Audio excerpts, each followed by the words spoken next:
In this video, I'll demonstrate the integration of StratiScape with Petrel and touch upon their interaction. I won't delve into the specifics of StratiScape and its features, as those have been addressed in previous videos. Instead, my emphasis will be on the enhancements StratiScape provides to Petrel. Starting off, what you see on the screen is a standard Petrel interpretation window displaying seismic data from the Mid-North Sea High project by the UK North Sea Transition Authority. I'm utilising Petrel's default seismic palette, and as is evident, there are multiple interpreted horizons.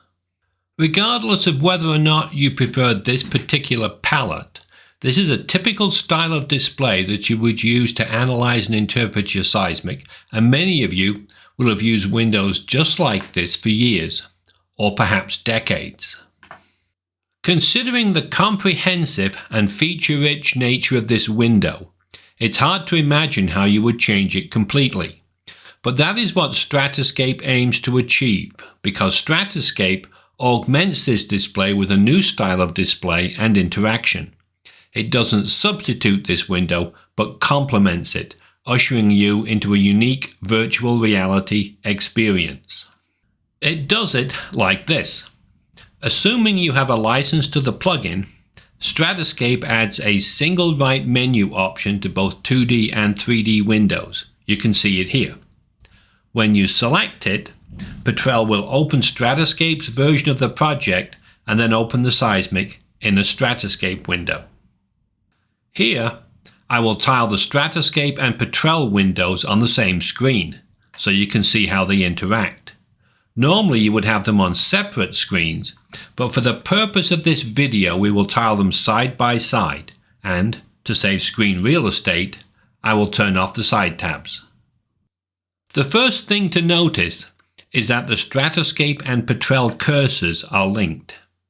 This is a simple but important feature, because at the beginning you will be familiar with what seismic looks like in these old style displays, but not so much what it looks like in virtual reality. You will also, most likely, have areas of your seismic that are of great interest to you, and you will want to look at exactly the same seismic in StratiScape. Having the cursors linked lets you do that with ease. Here I am moving the cursor in Petrel, and you can see how it moves in StratiScape. Here I'm doing the reverse. I'm moving the cursor in StratiScape, and as you can see, the Petrel cursor keeps in sync. Although this may seem to be an almost trivial feature, it is vitally important as you transition into StratiScape's virtual reality environment. There is so much more to learn from your seismic in a StratiScape environment. You will find that the simple act of being able to compare the old with the new will help you make the transition into virtual seismic reality smoother and faster.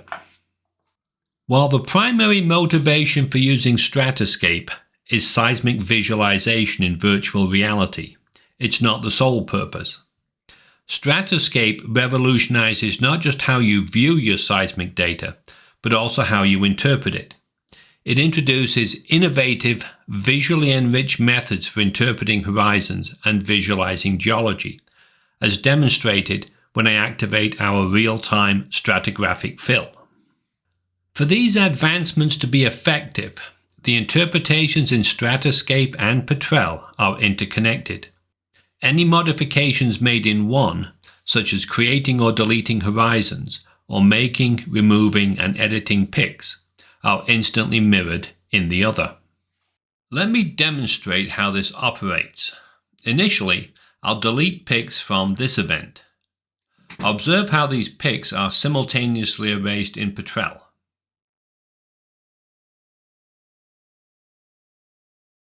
Next, I'll reinterpret the deleted area, albeit incorrectly.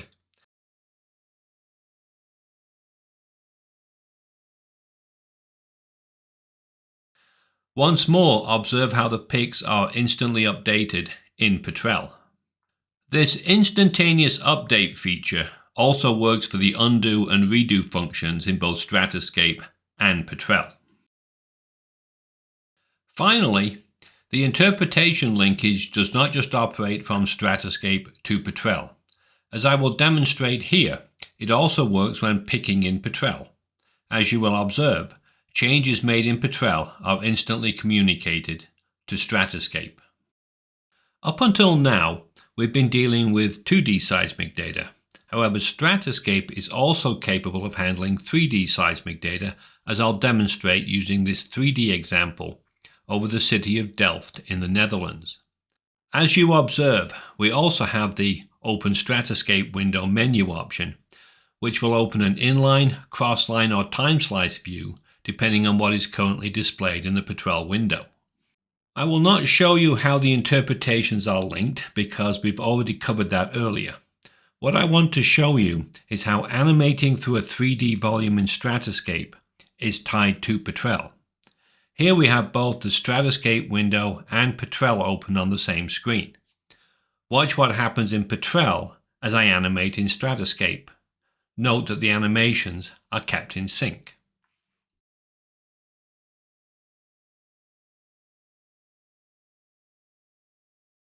There's an additional feature I'd like to demonstrate. While it's not directly connected to the Petrel linkage, I believe it's a function you'll use often. Specifically, I'm referring to StratiScape's capability to animate through a 3D volume at subsample intervals. While animating in Petrel and similar interpretation programs, you're restricted to animating at intervals that are multiples of the slice increment.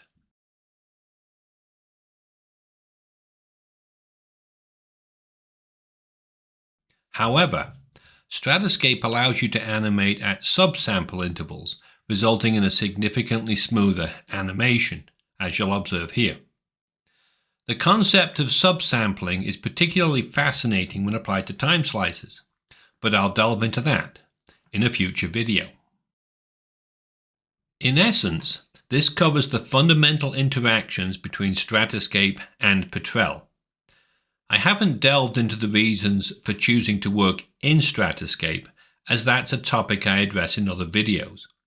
For the time being, it's important to understand that StratiScape is a novel, virtual reality-based workspace that enhances your customary Petrel workflows.